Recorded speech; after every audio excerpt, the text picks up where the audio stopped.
Man, what's up, everybody? Welcome back to. Damn. You see the cut? You see the title? My boy in 1090J. His chin is fire. Shit glistening. Anyway, damn. They touched 6IX9 and they get 15 years. That's crazy. You see? Now yeah. This is the lesson. Don't touch the snitch, man. Don't touch the rat. Don't touch the CI, whatever they call him. Cause you're gonna get charged. To another episode of EOS. It's 1090J, man. I'm rocking with y'all rocking with me. And for this video, we're gonna be speaking on a high-ranking member of the Latin Kings being arrested for the 6IX9 beatdown with his own son. Tuesday, March 21st, 2023. Palm Beach County sheriffs responded to the LA Fitness in Lake Worth, Florida after reports of an assault. The victim was identified as 26-year-old Daniel Hernandez, who's more commonly known as the rapper 6IX9. He'd been working out and when finished, made his way to the gym's locker room, which was located towards the southwestern part of the facility. While inside the locker room, two Hispanic males can be seen on surveillance camera entering the gym. They were identified as 23-year-old Octavius Medina and 25-year-old Anthony Maldonado. Anthony can be seen walking up to the front desk, and 25-year-old Anthony Maldonado entering the gym. They were identified as 23-year-old Octavius Medina and 25-year-old Anthony Maldonado. Anthony can be seen walking up to the front desk and logging in as a member, while Octavius was joining him as a guest. Moments later, Octavius walks to the front entrance, appearing to be on the phone. He'd stay at the window before heading for the front door when he opened it for a man that's well known to law enforcement. 43-year-old Rafael Medina Jr., a documented Latin king who goes by the name King Leo, walked with his son straight to the locker room. Surveillance video would lose sight, and approximately 4 to 5 minutes later, all three men would exit the locker room. Octavius could be seen holding a white pair of sneakers while the three men immediately exited the gym. The next person to exit the locker room was 6IX9, whose face was now bleeding, swelling, and bruising as he walked through the gym without sneakers. Palm Beach County deputies arrived on scene to assist 6IX9 in the investigation. The 911 caller stated 6IX9 was in obvious pain and told LA Fitness staff that the suspect stole his cell phone, sneakers, and the key to his Lamborghini Urus that was left in the parking lot. He'd be transported from the scene to the hospital where his injuries were treated and reported as non-life threatening as he... Yo, this guy's smart. After the beatdown, he went down, made music, gave people money. That's crazy. And he got 4.5 million views now. I mean, how many days? I don't know. I forgot. That's crazy. He know how to make money too. So, you beat me up. I bet. It's more. I'm gonna be famous more. Like more clout for me. You know what I mean? So that's crazy. He was later released. After the investigators reviewed all surveillance video and spoke with all staff witnesses, they made their way to 6IX9's residence for a sworn statement. Arriving at the gated community, they spoke with the security guard who said a tow truck transported 6IX9's Lamborghini back to his home. 6IX9 had also told him he was afraid the suspects were going to locate his address and continue to hurt him. According to the probable cause affidavit, 6IX9 spoke with the investigator multiple times since the attack, and 6IX9 confirmed the suspect stole his white Balenciaga sneakers, his Lamborghini key fob, and his iPhone. At no time did he give them permission to take anything, and all items were forcibly taken with extreme violence. 6IX9 then told investigators he was taken to Bethesda West Hospital and has noticeable scars from the incident. He continued to state he was scared due to the fact that the three attackers had continued to strike and kick him. Palm Beach County sheriffs would put out an alert through social media asking anyone with information to come forward, and someone would comment under the sheriff's post writing, "Zell me my reward," with a video of 6ix9ine being attacked by all three men. Nigga want money. That's crazy. Damn. Yo, what the fuck? That's really hard. You should put the. Oh yeah. Hello, reply interview. Like you should put the Zelle, the emails there, like to email it to you. That's so crazy. A second comment would go even further, posting an Instagram account of a man named Bullet Guzman, alleging he was the main attacker seen on video after he shared the video to his own Instagram story. It would later be determined he had nothing to do with the attack. That's crazy. According He just want to be famous. to the affidavit, the sheriff's department received several hundred anonymous tips, one Yo, of which identified the fuck? father-son duo. Another tip was received from a reliable confidential source who received a call from the father, Rafael Medina Jr., and he'd tell the confidential source he wanted to confess to the crimes he committed on video, stating he was wrong and was overwhelmed with anger. Investigators would note Rafael is a documented high-ranking member of the Latin Kings. God damn. And has been for years. Just recently, gang unit detectives developed intelligence that Rafael is the Inca of the Palm Beach County chapter of the Latin Kings. The Inca is the first crown of a chapter and considered the president of that chapter. His criminal history would show he was sentenced to 120 months in prison after a Latin King federal gang RICO in the mid-2000s targeting drug distribution. Based on the investigation and the evidence presented, along with Rafael wanting to confess his crime to law enforcement, investigators found probable cause to arrest all three men with the attack and robbery of Tekashi 6ix9ine.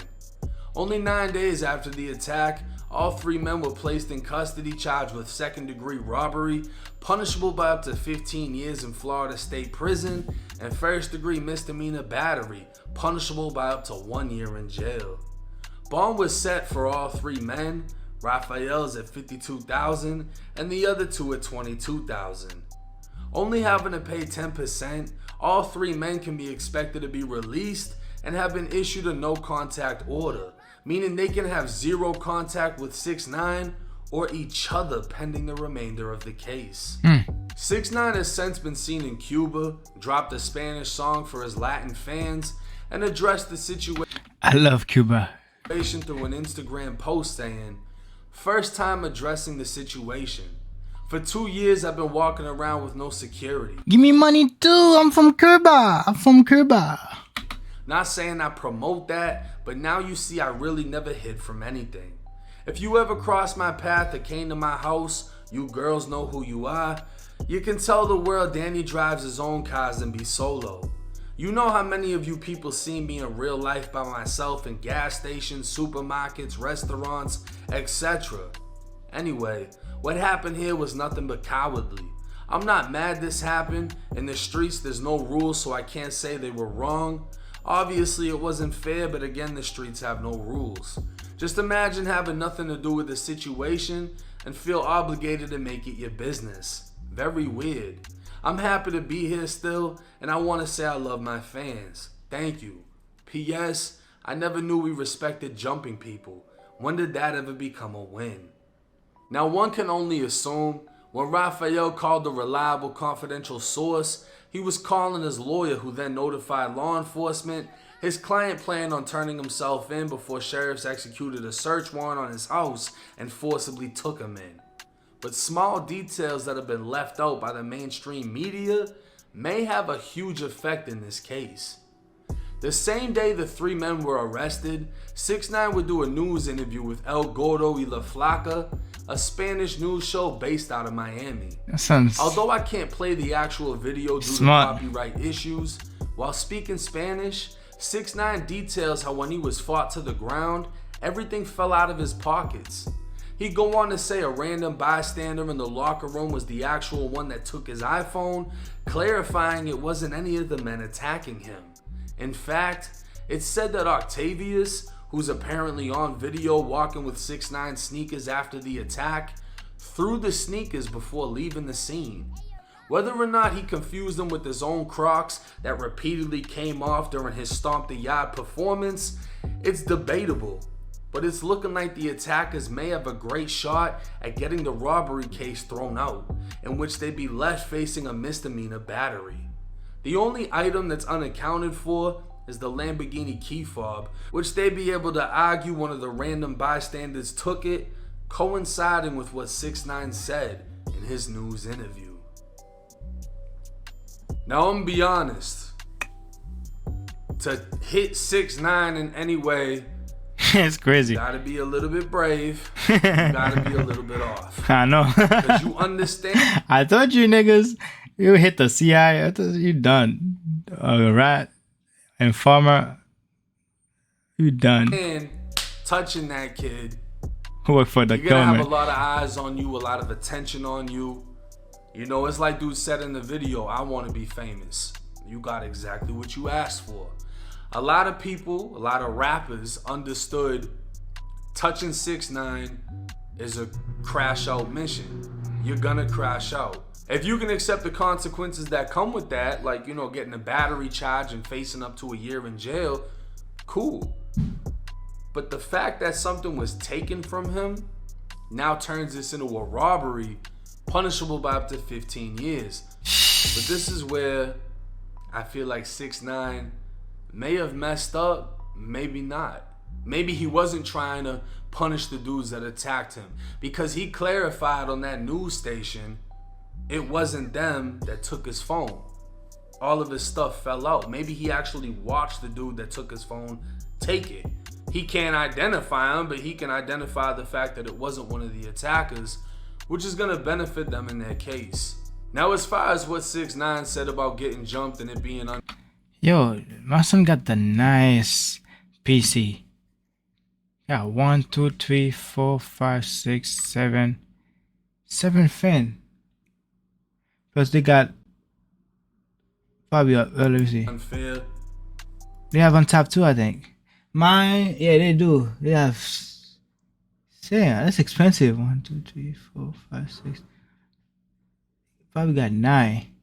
Mine's like 1, 2, 3, 4, 5, 6. I have 6 fan. This probably faster, way faster. My shit fast. My baby's still here. I love my baby, but yours is gonna be faster. to be honest with you, he got off light. It really doesn't hit the same because of the time period that this happened. If 6ix9ine got jumped like this back when he was dissing dead people and dissing people's gangs and being the villain, the portrayal of a villain that really boosted his career, if he got jumped back then, Yeah. it would have hit 10 times harder, literally. But because it happened so late, it doesn't really have the same effect. I'll say this though. What happened to him was minor compared to what I assume people wanted to do to him. Getting jumped, I mean, he's saying it's a cowardly thing, but the same gang that he was repping, you gotta get jumped in. Damn near every single gang, you gotta get jumped in. If you violate, if you need to get disciplined, you get jumped. This is just normal protocol, you know? You're supposed to get your ass whooped. It ain't supposed to be fair. It's supposed to hurt. And it's a whole lot better than getting jumped in prison when instead of punching you, they're hitting you with knives. So in that sense, he got off light. It just looks intense because a lot of people haven't seen someone getting flipped like that unless they've been incarcerated or in the streets. Now, is he wrong for feeling like he can go around without security? I mean, that's on him. He may feel like he's changed directions and he's been hanging out with different YouTubers that don't have the same street ties, and he may feel like he doesn't have to worry about the same thing. I don't know. I can't tell him what to do. I wouldn't tell him what to do. At the end of the day, what happened. I'm not happy about it. I don't really feel any way about it. You know, if they felt like, hey, he a rat and we finna do this, that's on them. They stuck to what they said they were gonna do. They did it, and now they gotta face the consequences in the situation. But we're gonna see how this plays out. I'm gonna keep y'all updated. I may even be getting some videos from behind the scenes of the situation. But hey, it's 1090 Jake. I'm rocking with y'all, and y'all rocking with me. Till next time. That's crazy.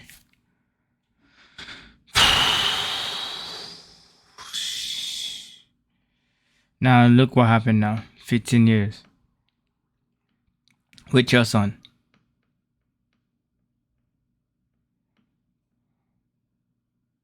Oh my god. 15 years, that's a lot. Especially he's in a gang. You see? Do not touch nobody, man. Like the informer, all that. People who work for the government. It's not worth it. Like, look what happened now. We see Meek Mill so smart. That's why he didn't punch him. He didn't do nothing because he know he's a gangster too. But he know he's a street guy. He know if he touch 6ix9ine, he will go to jail again. So he just leave him. Like, let him talk shit. And then 6ix9ine, you better be careful and shit. Cause you working by yourself. Nobody like you. Okay? They don't even like you now, no more. Like the rappers, all those people. Even the gang that you was with. They're trying to kill you, man. They don't care about the consequences. Better be careful out there. I'm not in the gang. I'm just a civilian. So, I can talk my shit. Alright, man. Subscribe if you're new. Like and share. And if you don't fuck with me... If you don't fuck with me, it's cool. If you don't like me, it's cool. But someday, somewhere, someone gonna love me anyway. That's my intro now. I'm gonna use it. Peace out, guys.